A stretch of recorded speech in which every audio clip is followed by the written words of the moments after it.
Mis hermanos, Lloyd Jones, el conocido doctor, el último de los grandes predicadores, se le ha llamado, dice lo siguiente en relación a lo que es la predicación. Dice, la predicación activa se produce cuando Dios da el poder que le permite al predicador, por medio del Espíritu, hacer este trabajo de una manera que lo eleva más allá de los esfuerzos e iniciativas del hombre.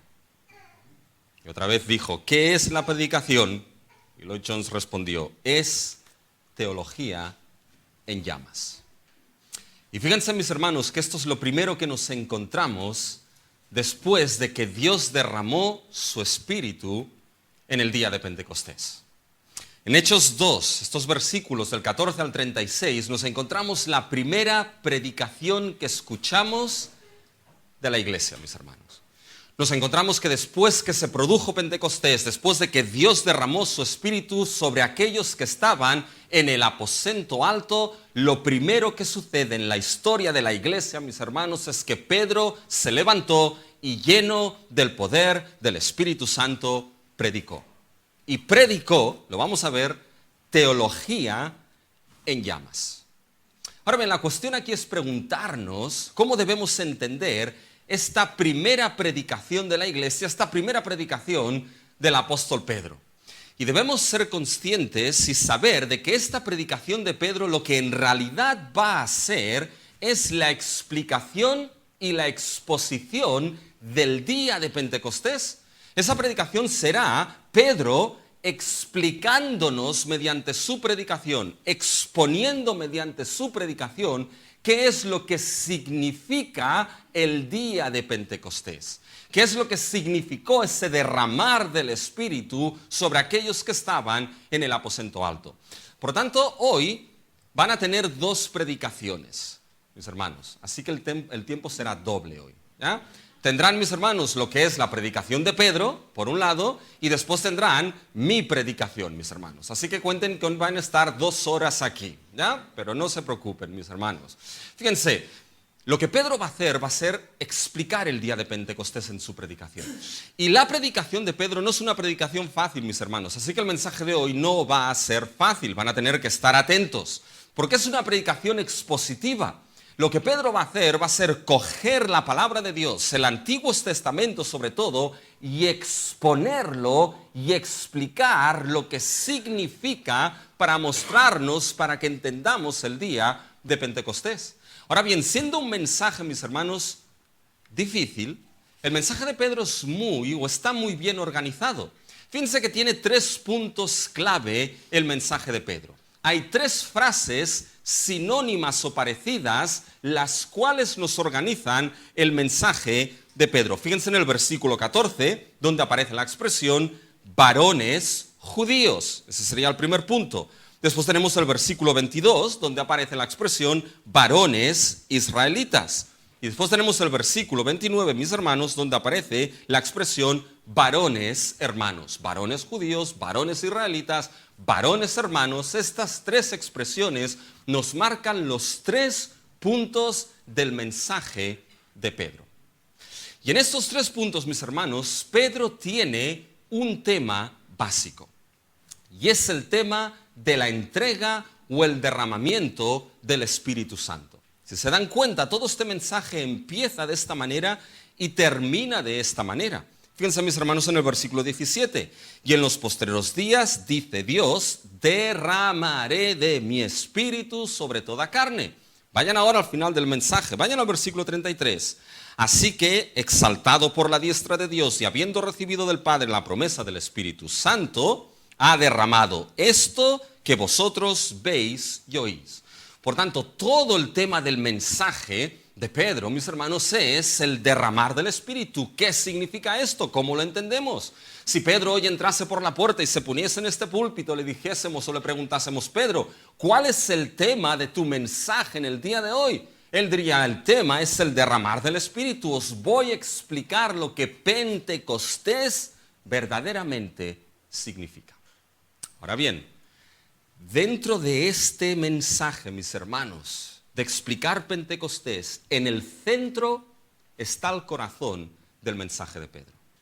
En el centro, mis hermanos, está el corazón que permite y hace posible que el día de Pentecostés fuese una realidad. Y ese corazón, mis hermanos, lo veremos, es la aprobación de Jesús de Nazaret por parte de Dios. Aprobado con prodigios y señales, aprobado, mis hermanos, por esa muerte predeterminada y aprobado por la señal gloriosa de la resurrección de nuestro Señor Jesucristo. Esa es la estructura del mensaje de Pedro. Y esto es lo que vamos a considerar en el día de hoy. Vamos a ver 3 puntos, esos 3 puntos en los cuales Pedro divide su mensaje. Primero veremos, mis hermanos, que la predicación de Pedro nos expone el significado de Pentecostés.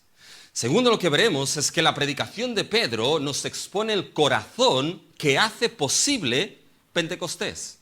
Y tercero, veremos, mis hermanos, que la predicación de Pedro nos expone lo que es la conclusión de Pentecostés. ¿A dónde nos lleva? Vamos al primer punto. Vamos a ver cómo esta predicación de Pedro nos expone el significado de Pentecostés. Y sabemos que Pentecostés fue la entrega del Espíritu Santo. Pues bien, la entrega del Espíritu, mis hermanos, significa 2 realidades. La primera, la realidad presente de los postreros días. Fíjense, mis hermanos, que venimos del día de Pentecostés. Y algo que sucedió en Pentecostés es que Dios derramó su Espíritu sobre aquellos que estaban en el aposento alto. Lo vimos en el versículo 4. Fueron todos ellos llenos del Espíritu. Y fueron llenos del Espíritu, ¿para qué? Hablaban conforme el Espíritu les daba que hablasen. Y aquellos que estaban presentes escucharon algo bien claro. Escucharon las maravillas de Dios en su propia lengua. ¿Se acuerdan de esto? En el versículo 11 se nos dice que escuchaban las maravillas de Dios. Y algo que vimos, mis hermanos, es que esas maravillas de Dios, esa expresión maravillas de Dios, provenía del Antiguo Testamento. Nos la encontramos muchas veces en los Salmos, por ejemplo, el Salmo 105. Y uno se da cuenta de que ahí las maravillas de Dios se relacionan con los hechos históricos que Dios realizó. Los hechos históricos que eran hechos salvadores, que eran hechos redentores, que eran hechos históricos que formaban parte de la historia de la salvación que Dios estaba progresivamente construyendo.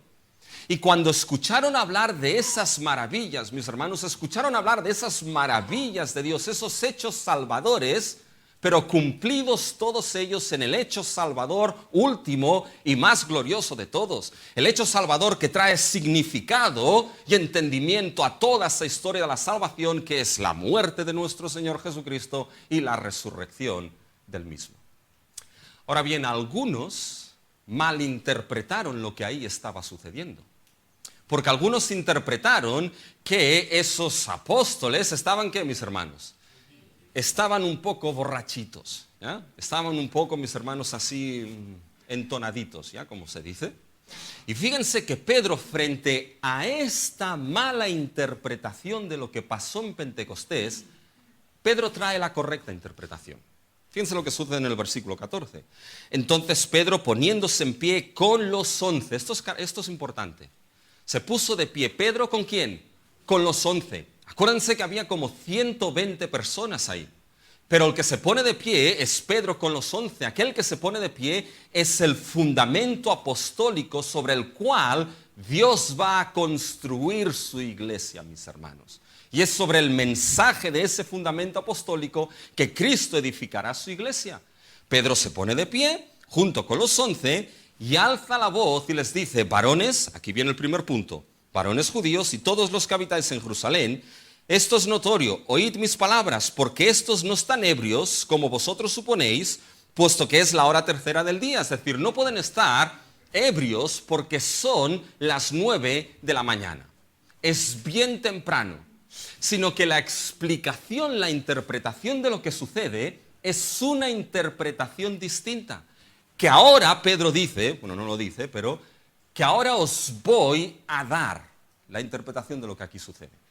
Y Pedro les va a dar esa interpretación mediante ¿qué? Mediante su mensaje, mediante predicación, mediante una predicación que es expositiva y expone el significado de las Escrituras y los abre delante de aquellos que escuchaban. Y esto es de gran significado e importancia, mis hermanos. Porque lo primero que nos encontramos en la vida de la iglesia, después que el Espíritu Santo es dado, porque es después de Pentecostés que el Espíritu Santo es dado, que la iglesia, mis hermanos, empieza. Antes oraron para el sustituto de Judas, ¿se acuerdan? Pero ahora es después de que Dios ha dado su Espíritu, el cual es necesario para edificar su iglesia, que la primera actividad, mis hermanos, que nos encontramos de la iglesia, ¿cuál es? Es la predicación. Fíjense, mis hermanos, que no se reunieron primeramente en grupos pequeños, que no se reunieron primeramente en orar para ver cómo respondemos a esta pregunta, que no hicieron primeramente tapers koinonia, mis hermanos. Lo primero que hicieron, ¿qué fue? La primera actividad que nos encontramos en la vida de la iglesia fue la predicación. Y eso, mis hermanos, no es descartar y despreciar otros aspectos que son vitales en la vida de la iglesia, porque lo veremos al final de este mensaje. Todos aquellos que Dios añadió a raíz del mensaje de la predicación, después se nos va a mostrar cómo era la vida de esa primera iglesia, la cual se nos dice que tenían todas las cosas en común, había comunión, y perseveraban en la doctrina, y perseveraban en la oración, y mis hermanos, perseveraban en estar juntos. Eso es parte de la vida de la iglesia. Esas cosas son vitales, innegociables, mis hermanos, y tienen que tener las cosas en común, perseverar en la doctrina, perseverar en la oración, perseverar en las ordenanzas, mis hermanos. Eso es parte de la vida de la iglesia. Y saben que hay algunos que a veces lo desconsideran, mis hermanos. Y desconsideran esos aspectos tan importantes de la vida de la iglesia a favor de pensar de que, bueno, lo principal es esto y descartamos todo el resto, ¿no? Esos aspectos, oración, tener cosas en común, perseverar en la doctrina de los apóstoles, en las ordenanzas, es un medio de gracia que Dios ha dado, mis hermanos. La vida de la congregación, con sus imperfecciones, la vida de la congregación con esos aspectos es medio de gracia para sustentar nuestra fe y para hacernos crecer en ella. Ahora bien, sin sacar esto, mis hermanos, que ya llegaremos cuando lleguemos a la vida de la primera iglesia, aquello que es principal y vital y que aparece aquí es la predicación de la palabra, mis hermanos. La iglesia empezó con una predicación y teología en llamas por parte de Pedro. Y eso es tan importante porque debemos pensar, mis hermanos, que la predicación de la palabra, la predicación y la exposición de la palabra, mis hermanos, es el medio de gracia que Dios ha escogido para salvar a aquellos que Él ha ordenado para vida eterna. Lo estamos viendo los jueves, esto en la reunión de oración, los medios de gracia. Dios ha escogido la predicación de la palabra como un medio por el cual Él obra. Y Él llama, mis hermanos, de manera eficaz a aquellos que Él ha determinado para vida eterna. Y por la exposición de la palabra, mis hermanos, Dios sustenta a su iglesia, edifica a su iglesia, perfecciona a los santos, fortalece a los santos. Lo vimos en el primer mensaje de Hechos. A medida que la palabra crecía, nos decía Hechos, los discípulos y la iglesia crecía. A medida que la palabra crecía, mis hermanos, los discípulos, la iglesia eran fortalecida, mis hermanos. Y esto es algo que nunca podemos perder de vista porque vivimos en un tiempo de crisis en la predicación de la palabra de Dios.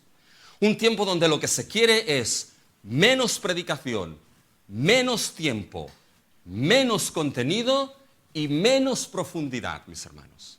Y cuando la verdad empieza a perderse, lo primero que empieza a perderse y a ponerse en tela de juicio es la predicación y la exposición de la palabra.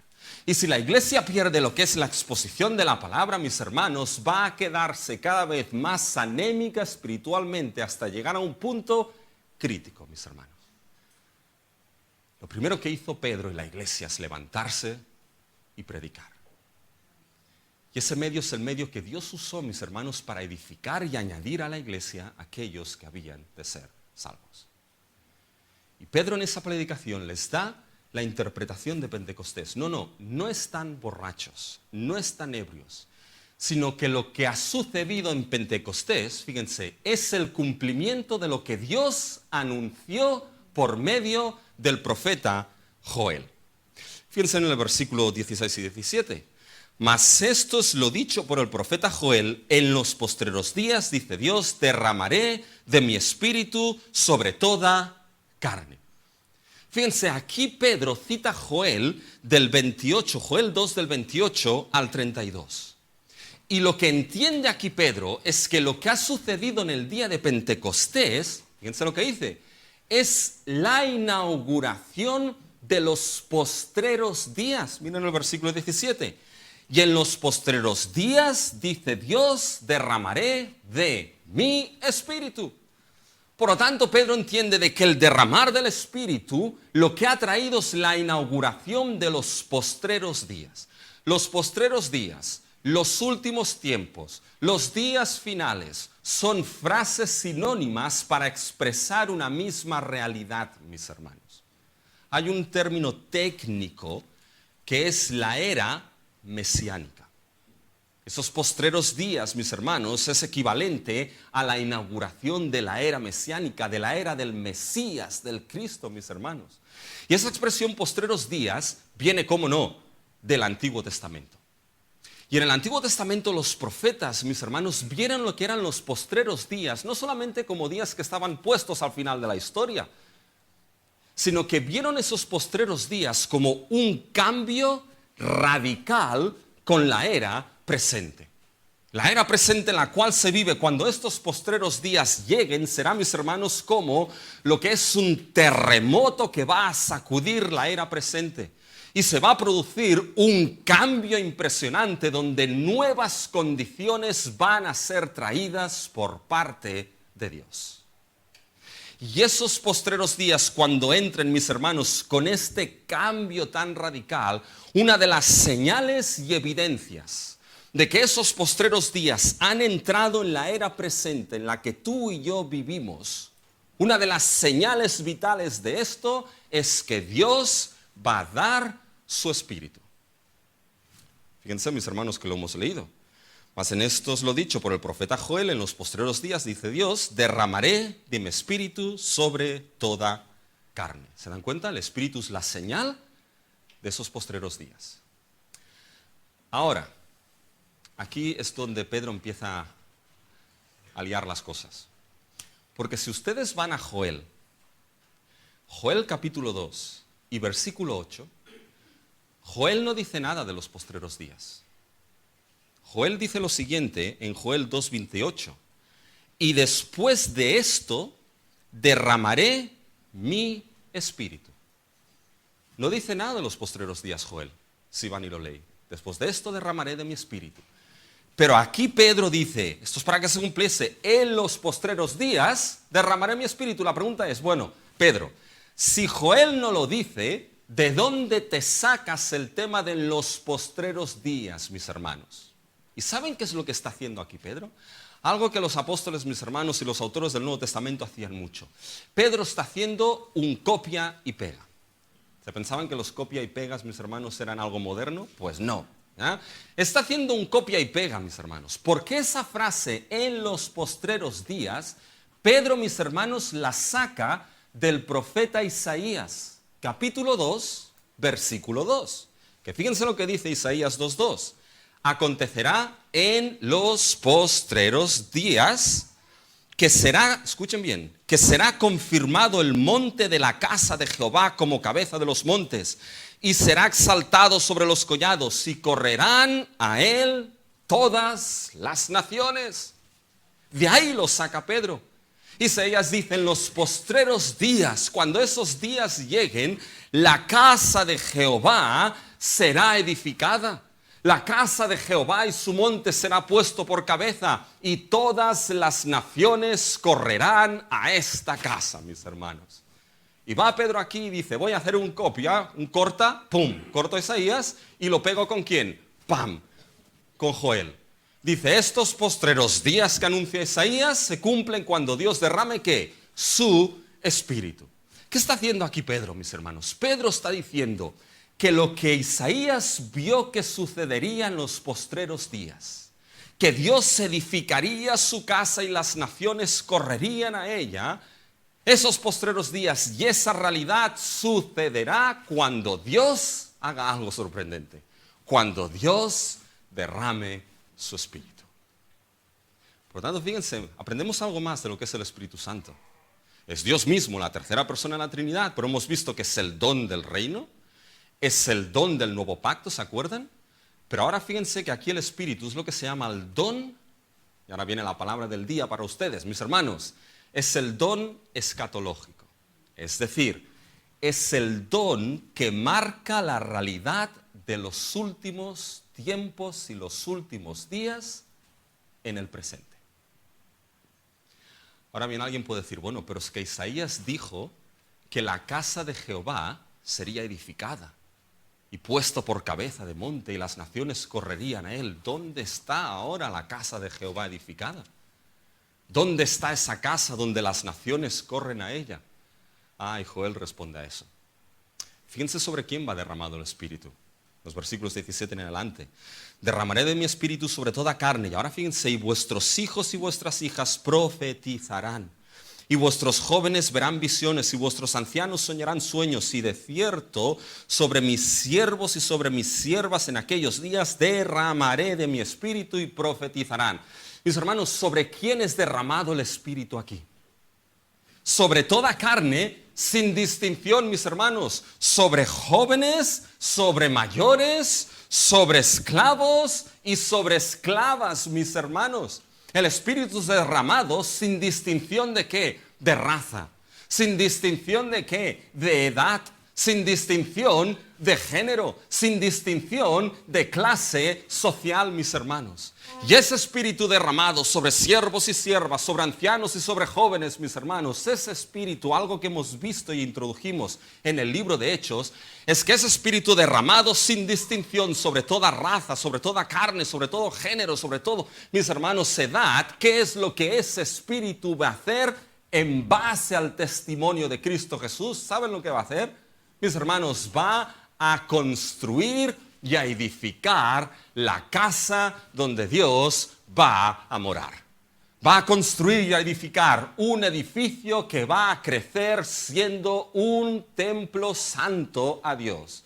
Una casa que ya no estará edificada con piedras físicas, sino piedras vivas, mis hermanos. Y esa casa es la iglesia, donde las naciones corren por la gracia de Dios, de toda tribu, lengua, raza y nación, mis hermanos. Gracias a que el Espíritu es el don del nuevo pacto que abre esto a todas las naciones. ¿Se acuerdan las naciones que escucharon? Partos, medos, edomitas, romanos, mis hermanos. Esta es la casa que Dios está construyendo. Y dice, bueno, pero ¿y las profecías aquí? ¿Profetizarán y darán visiones? Fíjense, hermanos, si somos honestos con todo el contexto de Hechos 1 y 2 hasta este punto, mis hermanos, si somos honestos con el fluir del argumento, la profecía aquí tiene que ver con el anuncio de algo muy importante. Mis hermanos, cuando los discípulos se les dice en el versículo 8 del capítulo 1 que recibiréis poder de lo alto y seréis ¿qué? Seréis mis testigos. El carácter profético, mis hermanos, aquí y en Hechos es el carácter profético de anunciar a Cristo Jesús y a su obra, mis hermanos. Por tanto, lo que son esas profecías aquí y esas visiones, ese carácter profético tiene lo que es el mismo significado, mis hermanos. No son aquí profecías al estilo de Nostradamus, mis hermanos. Profecías al estilo de Nostradamus que pueden significar muchas cosas y al final del día no significan nada porque uno no sabe lo que significan, mis hermanos. El carácter profético aquí es el anuncio de lo que más puede, mis hermanos, darse, que es el anuncio de Cristo Jesús, el anuncio de sus sufrimientos y el anuncio de sus glorias, mis hermanos. Porque esto es la función principal del Espíritu Santo. ¿Se acuerdan? Él tomará de lo mío y os lo hará saber. La función profética del Espíritu de manera principal es anunciar a Cristo, no solamente en el Nuevo Testamento, sino también en el Antiguo. Y Pedro nos lo dice, por muy caras raras que pongan, mis hermanos. Pedro nos lo dice. Fíjense, mis hermanos, en la primera carta de Pedro, en el capítulo 1, versículo del 10 al 11.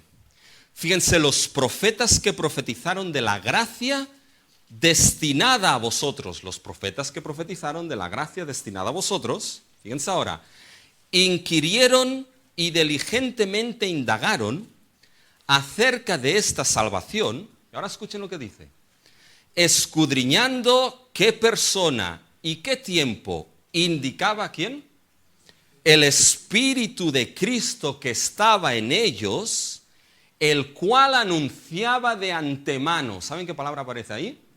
Profetizar. El cual anunciaba de antemano, ¿qué anunciaba? Los sufrimientos de Cristo, del Mesías, y las glorias que vendrían tras ellos. Mis hermanos, ¿qué profetizaba de antemano el Espíritu que estaba en los profetas del Antiguo Testamento? ¿Saben qué profetizaba? Profetizaba, mis hermanos, de Cristo, de sus sufrimientos y de la gloria que vendría después de ellos, mis hermanos. Y ese carácter profético aquí, mis hermanos, es ese anuncio glorioso, que lo veremos, de que aquel que es el Cristo, sus sufrimientos y su gloria, es Jesús de Nazaret en su cruz y en su resurrección, mis hermanos. Por lo tanto, si se dan cuenta, mis hermanos, lo que nos muestra Pedro es que el Espíritu Santo que ha sido dado es la realidad de que esos postreros días ya son una realidad en el presente, de que estos últimos tiempos ya se han inaugurado. Quédense con esta palabra, por favor, porque en la puerta de ahí se la voy a preguntar a todos y cada uno de los que salgan, así que no me salgan por la de atrás, ¿eh? Es la realidad de que se han inaugurado los postreros días. Y mis hermanos, eso es glorioso, porque ¿saben qué? No tenemos que esperar que los postreros días lleguen todos ellos al final. Mis hermanos, han sido inaugurados y Dios ha dado esta señal del Espíritu, mis hermanos. Por lo tanto, esto es glorioso, porque esto lo que hace es que ahora en el presente las naciones, se sea de donde sea, mis hermanos, de toda tribu, de toda lengua, toda raza, de toda nación, por esa obra del Espíritu, puedan correr por la gracia de Dios a aquel que es el Cristo crucificado y resucitado, y puedan ser añadidos por la gracia de Dios como piedras vivas a esa casa y edificio santo que Dios está edificando, mis hermanos. Y lo veremos, puedes correr por la gracia de Dios a Cristo para formar parte de esta gran iglesia que Él construye. Pero para nosotros como iglesia, que los últimos tiempos hayan sido inaugurados, mis hermanos, por un lado, es importante. Es importante porque determina nuestra identidad como iglesia.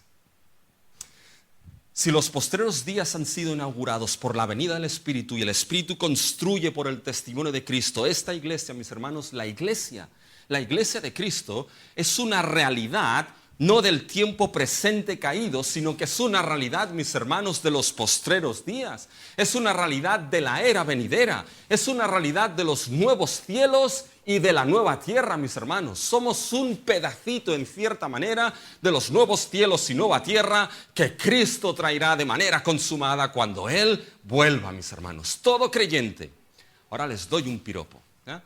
Todo creyente que ha sido salvo por la gracia de Dios en Cristo, mis hermanos, es una de esas piedrecitas de la nueva creación, mis hermanos. Aroma y realidad de los nuevos cielos y de la nueva tierra. Y la iglesia es realidad, mis hermanos, de esa nueva creación y postreros días. Es importante para entender nuestra identidad y por lo tanto entender nuestro comportamiento. Que esa profecía aquí, mis hermanos, Dios ha creado un pueblo profético. Pero profético ¿para qué, mis hermanos? Profético no para que vayamos profetizando cosas que quizá a veces no sabemos lo que quieren decir. Un pueblo profético, mis hermanos, en el sentido de que tenemos ya el anuncio de ¿qué? El anuncio de Cristo Jesús. Los profetas del Antiguo Testamento, mis hermanos, no podían verlo de manera clara. ¿Quién es el Cristo? ¿Cuáles son sus sufrimientos? ¿Cuáles son sus glorias? No sé quién es ese Cordero inmolado. No sé quién es ese que Dios va a poner por nuestras transgresiones y por nuestras enfermedades. Pero nosotros sí lo sabemos. y es Jesús de Nazaret, como nos dirá Pedro aquí. Por lo tanto, mis hermanos, tenemos un carácter profético de anunciar las virtudes de aquel que nos ha salvado. Por lo tanto, el Espíritu, mis hermanos, muestra esta realidad de los postreros días, pero muestra otra cosa.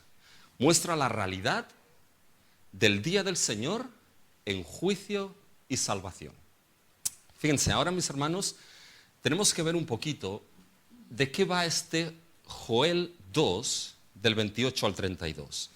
Y fíjense, mis hermanos, que en Joel 2, del 28 al 32, cuando lo cogemos en el contexto de Joel, son palabras que son dichas en el profeta Joel después de que Israel ha sufrido un juicio que es la plaga de las langostas. Ha habido una plaga de langostas, mis hermanos, y debemos entender cómo funciona esa plaga de langostas en Joel. Ese juicio de la plaga de las langostas, que es el juicio de Dios por la situación de su pueblo, el juicio sobre su pueblo, mis hermanos. Esa plaga de langostas funciona como lo que es, mis hermanos, una señal de un juicio mucho mayor que llega. Y ese juicio es el juicio que se dará en el día del Señor. El día del Señor es vital en Joel, así como en otros profetas menores, mis hermanos. Pero en Joel las langostas funcionan, mis hermanos, en que ese juicio pequeñito apunta a un juicio mayor que se dará en los postreros días, que será el juicio que vendrá con el día del Señor. Bien, esas langostas que actúan como visión de este último juicio, actúan también a modo de ¿qué? A modo de despertador, mis hermanos. A modo de que el pueblo se diese cuenta, mirar ese pequeño juicio, despertar, porque viene un juicio mayor en el día del Señor. Despertar. Y en medio de esto, mis hermanos, es que encaja el texto que Pedro cita.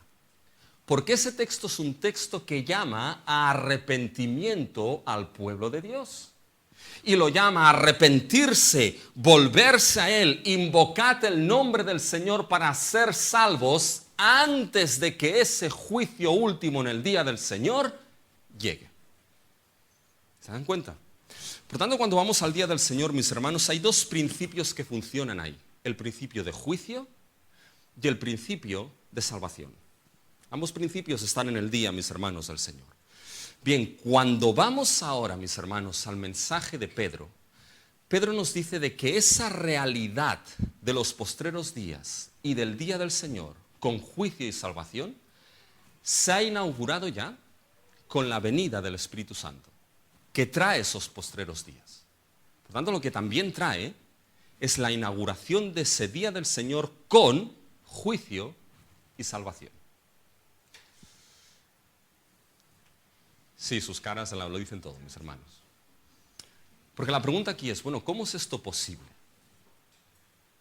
Si se nos dice que hay más señales, vale, el Espíritu, pero ¿dónde está el fuego, el humo y las señales en el cielo y en la tierra? Porque se nos dice también esto. Fíjense en el versículo 19. Y daré prodigios arriba en el cielo y señales abajo en la tierra, sangre y fuego y vapor de humo, mis hermanos. Bueno, fíjense, hay algunos que interpretan esto literal, otros literalista. Lo que debemos comprender aquí es que ese lenguaje es lenguaje apocalíptico, mis hermanos. Y el lenguaje apocalíptico tenemos que saber cómo interpretarlo, porque es un lenguaje altamente simbólico. Y estas imágenes de prodigios arriba en el cielo, señales en la tierra y sangre, fuego y vapor de humo, mis hermanos, son lenguaje apocalíptico cuyo mensaje es comunicar la idea de juicio, mis hermanos.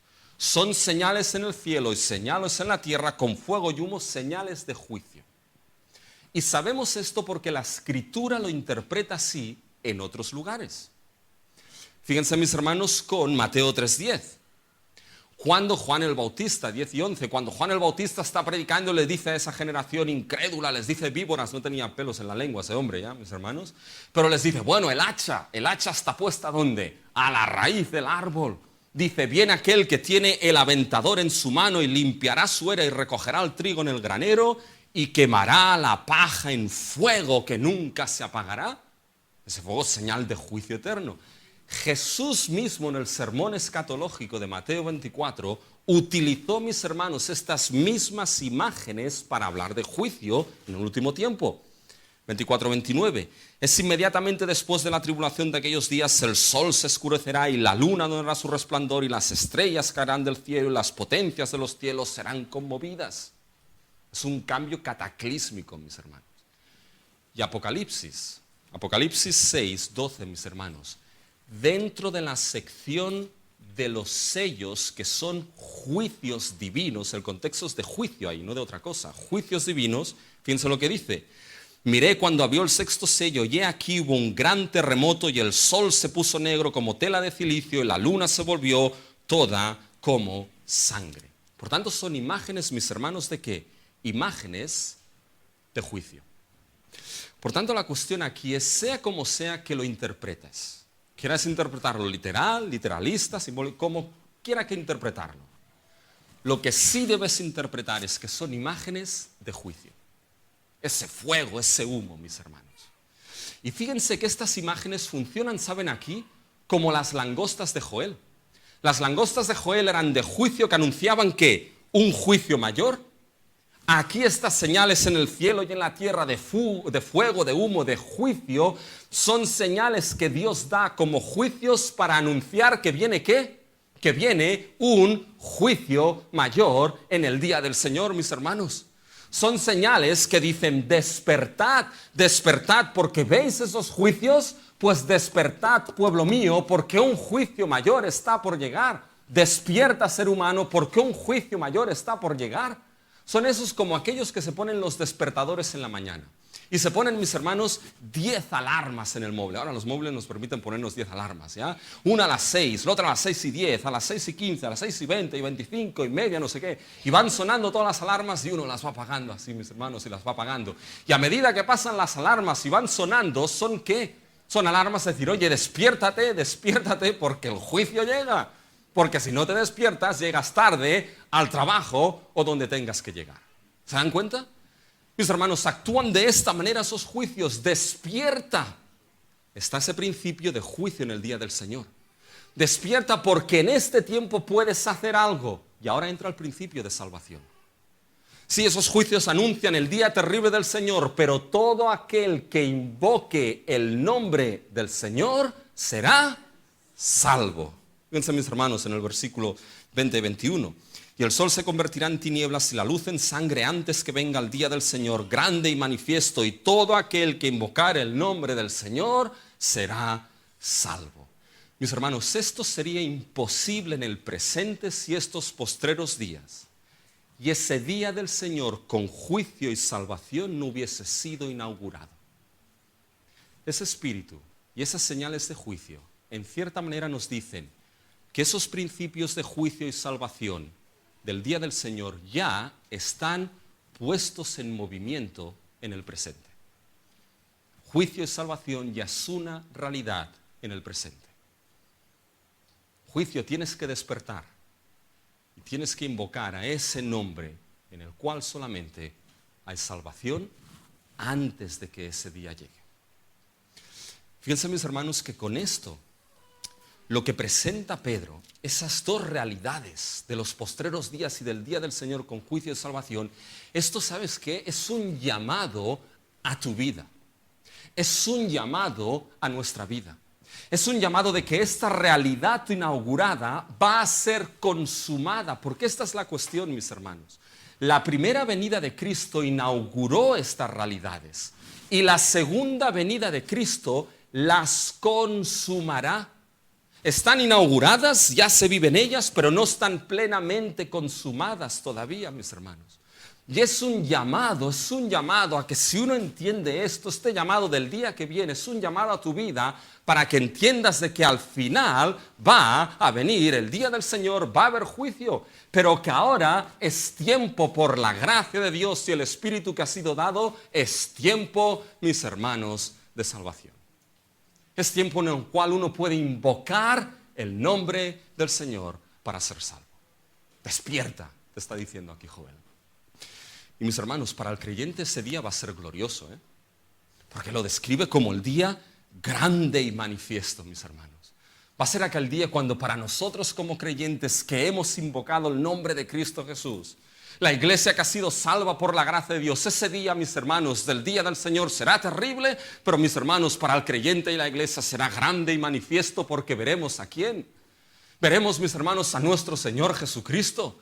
Veremos a aquel que es precioso para nuestras almas. Veremos a aquel que es nuestro anhelo. Veremos a aquel que sin necesidad alguna, mis hermanos, nos amó y nos salvó y nos sigue amando aún en nuestras caídas. Veremos a aquel que se presentará delante del Padre y dirá: Padre, esta es mi esposa.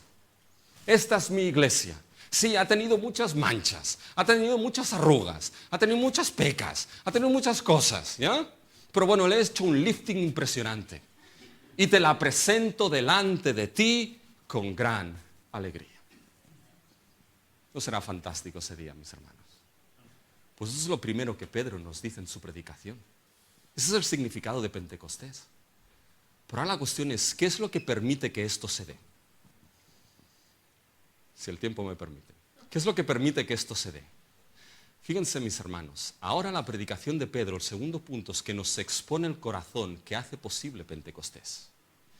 Y el corazón que hace posible Pentecostés, mis hermanos, es una cosa: es la aprobación de Jesús. Y aprobado de tres maneras: la aprobación por Dios con señales y prodigios. Fíjense ahora, mis hermanos, en el versículo 29, empieza el segundo punto. Varones, hermanos. Ahí entra el segundo punto. Dice: os puedo decir libremente del patriarca, 22, varones israelitas, 22. Oíd estas palabras: Jesús Nazareno, varón aprobado por Dios entre vosotros con las maravillas, prodigios y señales que Dios hizo entre vosotros por medio de él, como vosotros mismos sabéis. Paremos aquí. Fíjense que ahora Pedro, mis hermanos, entra a hablarnos de Jesús. Ha hablado del día de Pentecostés y ahora entra a hablarnos de Jesús. Pero qué salto es este, Pedro, en tu mensaje. Pero no pierdan el hilo. El día de Pentecostés significa lo que ha explicado Pedro y ahora nos dirá: ese día es posible gracias a ese Jesús que os voy a explicar y que Dios aprobó. Y fíjense que lo primero que dice: varones israelitas, oíd estas palabras: Jesús Nazareno, es decir, aquel que proviene ¿de dónde? De Nazaret, mis hermanos. Y eso era vital, porque ya sabéis a Natanael, ¿no? Hemos encontrado al Mesías, hemos encontrado al que predicó Moisés. ¿Y qué dijo Natanael? ¿De Nazaret? ¿De Nazaret puede salir algo bueno? ¿De esa ciudad que es un retoño, de ahí puede salir algo bueno? Aquellos que estaban escuchando eran principalmente judíos. Y ahora Pedro les va a decir: sí, de Nazaret viene algo muy bueno. Ese Jesús Nazareno es varón, fíjense, aprobado por Dios. El Dios Altísimo lo aprobó. Dio su sello de aprobación y satisfacción sobre Jesús de Nazaret. Y lo hizo, fíjense, entre vosotros con maravillas, prodigios y señales, mis hermanos. Esas palabras son distintas una de la otra, pero a nivel general él está hablando de los milagros que Jesús hizo, mis hermanos. Pedro está diciendo: esos milagros son el sello de aprobación de Dios de que ese Jesús de Nazaret es el Cristo, el Hijo de Dios, es el Mesías escogido, es el ungido por Dios, es el Señor, es el Hijo de Dios. Esos milagros son sellos de identidad. El DNI, mis hermanos, de Jesús son esos sellos: es Cristo, Señor, Hijo de Dios. Pero esos milagros es algo más que no pueden perder de vista. ¿Saben lo que eran en realidad esos milagros, esos prodigios, esas señales? Eran señales de juicio y de salvación. Porque esos milagros, mis hermanos, eran cuando Cristo sanaba a un enfermo, sacaba a un demonio, mis hermanos, eran señales de juicio de que Cristo estaba juzgando a los enemigos, mis hermanos, a la enfermedad, a los demonios. Eran juicios sobre aquellos que aún y ver esos milagros no creían en Jesús. Eran juicios, habéis visto todos estos milagros y todavía no creéis. Eran juicios sobre la incredulidad de aquellos que pudiendo ver, no veían, mis hermanos. Pero eran juicios de salvación también. Porque aquellos, mis hermanos, que veían y creían, aquellos eran salvos. ¿Se dan cuenta, mis hermanos, esas señales, cómo funcionan? Esa es la identidad de quién es Jesús y de esos juicios, mis hermanos, y salvación. Y saben, esto es muy importante, mis hermanos, porque este es el Jesús en quien nosotros creemos. Creemos en el Jesús con todas sus palabras y con todos sus milagros. No creemos en un Jesús histórico, y escuchen eso, hay algo que se llama el Jesús histórico, que son aquellos que dicen, no, el Jesús histórico, el verdadero Jesús, es aquel que tienes que sacarle todos los milagros. Porque esos milagros simplemente fueron cosas que la iglesia atribuyó a Cristo para darle a Jesús la identidad de Mesías y de Hijo de Dios. Pero nunca caminó sobre las aguas, había un banco de arena que no se veía y por encima caminó. Y no multiplicó los panes y los peces, sino que básicamente cuando el niño los sacó, el resto tuvo vergüenza y empezó a sacar todos sus panes y sus peces como si la gente llevase panes y peces cada día en los bolsillos, mis hermanos. ¿Ya? Y dice, no, esos milagros no pueden ser.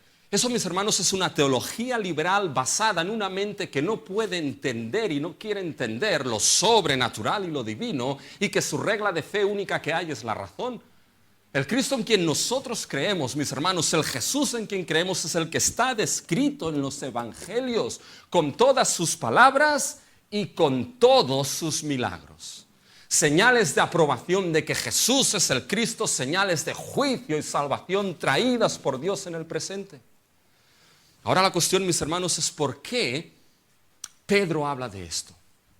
Y Pedro, mis hermanos, habla de esto por dos razones. Una la mostrará al final de su mensaje, en el versículo 36. Aquellos judíos que estaban escuchando, sepa pues ciertísimamente toda la casa de Israel que a este Jesús a quien vosotros crucificasteis, Dios le ha hecho ¿qué? Señor y Cristo. Toma bofetada. Este es el Cristo que esperabais. Y mis hermanos, esto es glorioso para nosotros que hemos creído. Esto es para todos aquellos que escuchaban, incluso para ti, de que entiendas de que ese varón aprobado por Dios, Jesús de Nazaret, con esos milagros debes entender de que no era uno más, de que es el Hijo de Dios, de que es el Cristo, de que es el Señor, de que es Dios hecho carne. Y para la iglesia y todo creyente, qué gozoso es ver esa aprobación por parte de Dios, porque en aquel que hemos creído, entonces, mis hermanos, nuestra fe no es vana. No hemos creído en uno más a lo largo de la historia. No hemos creído en otro más que se levantó. No, aquel en quien hemos creído y creemos por la gracia de Dios es Cristo el Señor, Jesús de Nazaret, mis hermanos. Pero ahora viene lo bueno aquí. Lo bueno. Fíjense que utiliza dos palabras en el versículo 22 de la aprobación. Con las maravillas, prodigios y señales. Dos de esas palabras, prodigios y señales, son usadas por Joel en el versículo 19. Y daré prodigios arriba en la tierra y señales abajo en la tierra. Arriba en el cielo y abajo en la tierra. Prodigios y señales que Joel anuncia y ahora ha aprobado Cristo con prodigios y señales. Mis hermanos, esas señales de Cristo, ¿qué es lo que son? Son esa evidencia de esas señales de juicio y salvación que Dios trae ya en el presente, en los milagros de Cristo Jesús. Ese movimiento ya de esas realidades del día del Señor en el presente. Y uno dice, ¿y entonces dónde está ese juicio? ¿Dónde está? Bueno, fíjense que hay una segunda aprobación aquí. La aprobación por Dios por su preordenada muerte. Ahora tenemos que seguir el argumento aquí. Al final lo cierro y se lo explico. Fíjense el versículo 23. A este, entregado por el determinado consejo y anticipado conocimiento de Dios, prendisteis y matasteis por manos de inicuos crucificándolo. Mis hermanos, este simple versículo requiere al menos 5 mensajes. Y yo se lo resumo en uno. Fíjense si vamos cortos. Mis hermanos, el punto principal del versículo 3, la acción principal es matasteis. Esa es la acción principal, lo matasteis. ¿Por qué medio? Crucificándole. Lo matasteis, manos inicuas crucificándole. Esa es la acción principal. Pero el énfasis del versículo, ¿saben cuál es? El énfasis del versículo es lo que hay en el principio. Entregado por el determinado consejo y anticipado conocimiento de Dios. Déjeme que le lea este versículo más centrado al original, aunque suene raro. ¿Ya? Fíjense, se leería así: a este, por medio del determinado plan y previo conocimiento de Dios, prendido por manos culpables, matasteis por medio de crucificarlo. Por lo tanto, el determinado plan y previo conocimiento de Dios es el medio por el cual mataron a Cristo Jesús. Y ese previo conocimiento, en realidad, mis hermanos, no solamente es un conocimiento intelectual de Dios. No es que Dios supiese que eso iba a suceder porque sabe todas las cosas. No, ese previo conocimiento es un acto de Dios. Dios, desde antes de la fundación del mundo, estableció el destino de Jesús, de su Hijo, lo estableció ese destino. Y por medio de ese destino establecido, mis hermanos, Cristo acabó en la cruz. Fíjense que es el mismo Pedro quien nos dice esto en una de sus cartas. Fíjense en 1 de Pedro 1, del 19 al 20. Sino con la sangre preciosa de Cristo, como de un cordero sin mancha y sin contaminación, ya destinado, esta es la palabra que aparece en el mensaje de Pedro, ya destinado, previo conocimiento, es la misma palabra, desde antes de la fundación del mundo, pero manifestado en los postreros tiempos, por amor de vosotros. Es decir, Dios actuó estableciendo su destino, el destino de Cristo, desde antes de la creación. Y ese destino era, mis hermanos, que Cristo acabase crucificado, entregado por manos inicuas y muerto en la cruz, mis hermanos. Esto es sorprendente. Porque, mis hermanos, la muerte de Cristo en la cruz no es un accidente en la historia. No fue un crucificado más del Imperio Romano. La cruz de Cristo, mis hermanos, es lo que Dios destinó desde antes de la fundación del mundo y obró todo para que eso se llevase a cabo. Y fue prendido y matado por manos inicuas. Por tanto, la responsabilidad, mis hermanos, recae sobre esas manos inicuas que crucificaron a Cristo.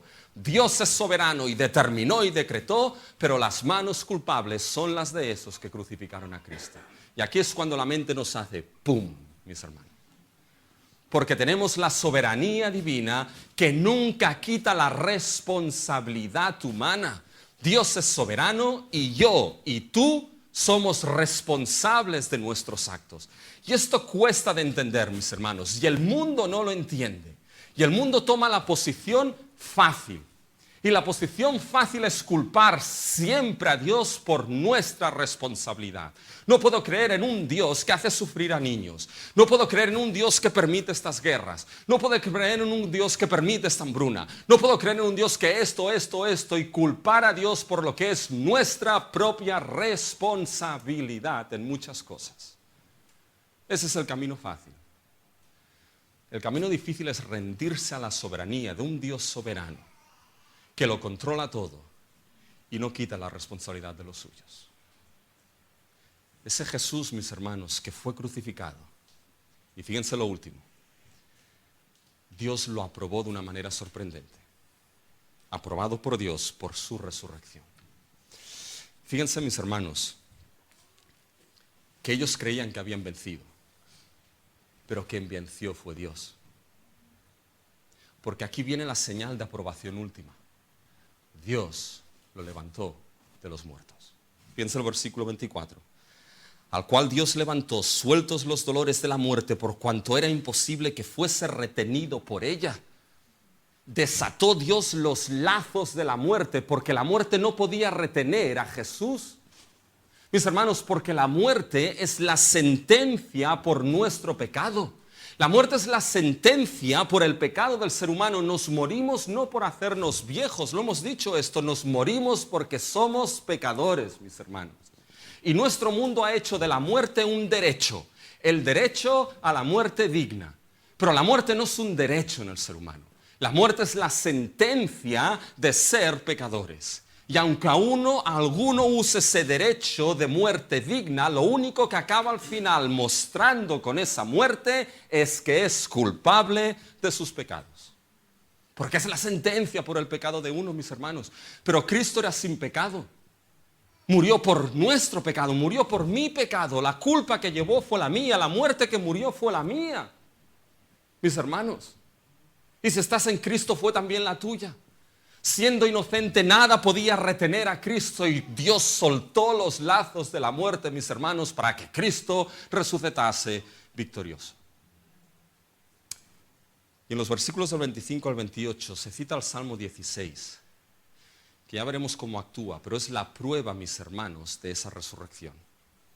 Porque David dice de él: veía al Señor siempre delante de mí, porque está a mi diestra no seré conmovido, por lo cual mi corazón se alegró y se gozó mi lengua, y aún mi carne descansará en esperanza, porque no dejarás mi alma en el Hades, ni permitirás que tu santo vea corrupción.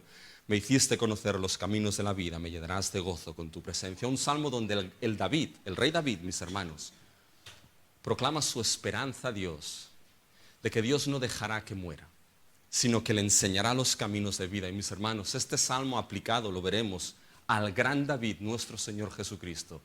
Dios no dejó que su santo viese corrupción, que su alma quedase en el Hades, sino que lo mostró los caminos, mis hermanos, los caminos de gozo delante de la presencia de Él cuando lo sacó de la muerte. Bien, esta aprobación, ¿cómo funciona? Ya aquí viene, ¿cómo funciona, Rubén, todo esto con la realidad del día de Pentecostés? Y ahora es cuando ponemos el puzzle junto, mis hermanos. ¿Se acuerdan que el día de Pentecostés derramará el Espíritu? ¿Se acuerdan que habrá juicios, mis hermanos, de señales, de fuego, de hemo, de juicio, fuego? Bueno, ya hablo tan rápido que ya no sé lo que digo, mis hermanos. Fuego, juicio, juicio y salvación. Fíjense, mis hermanos, que las señales que aprobaron a Jesús, esos milagros, mis hermanos, por un lado demuestran esas señales de juicio y salvación ya en el presente.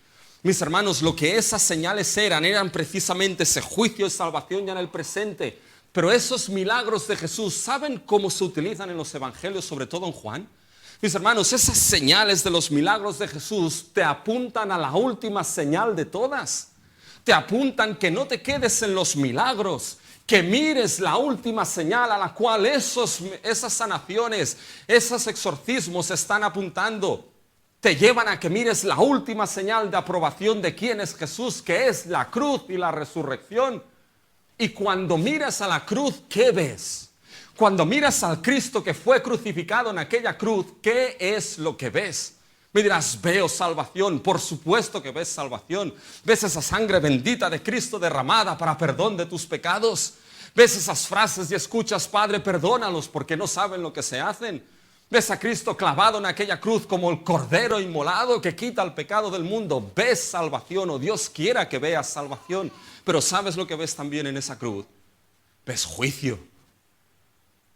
Ves el juicio que Dios derramó sobre su Hijo. Ves el juicio y su ira derramado poniendo a Cristo como propiciación por nuestros pecados. Ves al juicio de Dios derramado por nuestros pecados sobre su Hijo santo, perfecto, inocente y justo. ¿Se acuerdan de Juan el Bautista? El Mesías viene, el día del Señor viene, el hacha está puesta en la raíz, tiene el aventador y va a quemar con fuego. Y aquí viene Jesús predicando: arrepentidos porque el reino de los cielos se ha acercado. Amad a vuestros enemigos, bendecid a los que os maldicen. Y Juan envía a sus discípulos: oye, preguntarles si este es al que estamos esperando. Tenemos que esperar a otro, porque para Juan era: ¿dónde está el juicio? ¿Dónde está el fuego? ¿Dónde está el humo? Y Juan, el juicio y el fuego vino, pero vino sobre Cristo Jesús.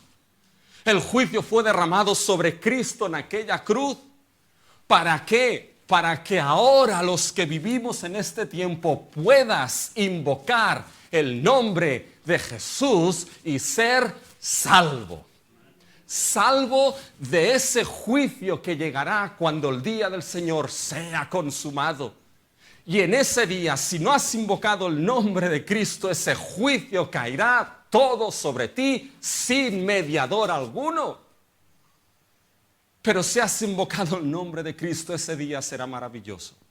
Porque aún y estar delante del Dios Santísimo, oh, qué glorioso será, mis hermanos, saber que Cristo es nuestra justicia, que Cristo es nuestro amparo, que Cristo es nuestro refugio, que Cristo, en Él tenemos perdón, que en Cristo somos aprobados por nuestro Padre, no porque seamos muy buenos, sino porque estamos en aquel que Él ha aprobado, mis hermanos. Y el Cristo que resucitó hizo posible ese día de Pentecostés. Porque con esto entramos en la conclusión y con esto termino. Ya saben que la conclusión es rápida. Fíjense que la predicación de Pedro nos expone, mis hermanos, la conclusión de Pentecostés. Y debemos concluir que Jesús es el dador del Espíritu. Fíjense cómo ese Cristo que fue aprobado, murió y resucitó, permite Pentecostés. Ahora entramos al tercer punto. Varones hermanos, versículo 29. Y aquí es muy fácil de entender. Lo que hace Pedro es que coge el Salmo 16 y lo aplica a Cristo. Y les dice, oye, David murió. Y tenemos la tumba entre nosotros. Id, podéis ir al cementerio, llevar unas florecitas y ponerles ahí. ¿Eh? Porque está muerto. No ascendió al cielo. Nada de esto. Por lo tanto, el Salmo no tiene que estar hablando de David, sino del gran David. De uno que Dios no dejó su alma en el Hades, ni su carne ver corrupción, sino que lo levantó. Fíjense el versículo 30. Pero siendo profeta y sabiendo que con juramento Dios le había jurado que de su descendencia en cuanto a la carne levantaría al Cristo para que se sentase en su trono, viéndolo antes, habló de la resurrección de Cristo. Fíjense que dice que David, siendo profeta, ¿se dan cuenta el carácter profético? Siempre es apuntando ¿a quién? Apuntando a Cristo. ¿Y habló de qué? Viéndolo antes, versículo 31, habló de su resurrección, de Cristo, que su alma no es dejada en el Hades, ni su carne vio corrupción. A este Jesús. ¿Cuál? El que Dios ha aprobado, el que os he dicho que ha aprobado con señales y prodigios. A este resucitó Dios, del cual todos vosotros sois testigos. Y ahora fíjense, así que exaltado por la diestra de Dios y habiéndolo recibido del Padre la promesa del Espíritu Santo, ha derramado esto que veis y oís. ¿Qué es lo primero que hizo Cristo cuando llegó al trono celestial, mis hermanos? Derramó el Espíritu Santo. Por tanto, Pentecostés no sería posible sin el Cristo que fue aprobado, crucificado, resucitado y ascendido. Porque tiene toda la autoridad para esto, porque todo fue puesto bajo sus pies. Miren el 34. Porque David no subió al cielo, pero él mismo dice el Señor a mi Señor, siéntate a mi diestra hasta que pongo a tus enemigos por estrado de tus pies. Eso es el Salmo 110, el más citado de todo el Nuevo Testamento, mis hermanos. Y es un salmo de autoridad. Ahora Cristo es el Rey. Y con autoridad derramó su Espíritu, permitió Pentecostés.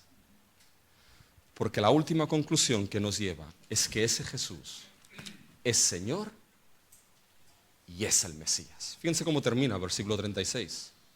Sepa pues, ciertísimamente, indubitablemente, no lo dice pero lo digo yo, toda la casa de Israel, que a este Jesús a quien vosotros crucificasteis, Dios le ha hecho Señor y Cristo. Gloria a Dios por ello, mis hermanos.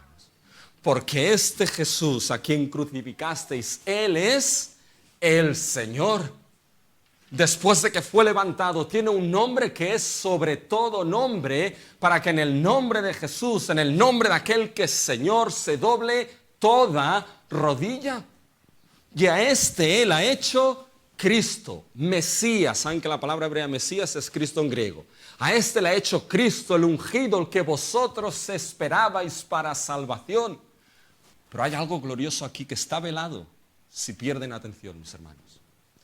¿Qué es lo primero que hizo el Cristo ascendido cuando llegó al trono celestial? Nos lo ha dicho. Dar el Espíritu Santo. ¿Quién es el que da el Espíritu Santo en Joel, mis hermanos? Y el que dice, derramaré mi Espíritu. ¿Saben quién es? Es Dios quien dice eso. ¿Quién derrama el Espíritu cuando llega al trono? Es Cristo. Por tanto, Cristo, Jesucristo, es Dios. Y mis hermanos, esto es de gran ánimo para nosotros como creyentes. De gran responsabilidad, porque tenemos que saber, iglesia, que el Jesús en quien creemos es nuestro Señor. Y controla y gobierna mi vida, tu vida y nuestra vida. De que estés en el trabajo, en el colegio, en el instituto, donde sea, en el hospital, en la oficina, Cristo es tu Señor. Y a Él te debes y te rindes. Cristo es tu Dios. Pero para todos aquellos que quizá todavía no han rendido su vida a Cristo, la respuesta es lo que preguntaron esos varones: ¿qué haremos? ¿Qué harás ahora que sabes que Jesús es el Señor, el Cristo, el Salvador? ¿Qué harás ahora que sabes que los últimos tiempos están inaugurados y el día último viene? ¿Qué harás?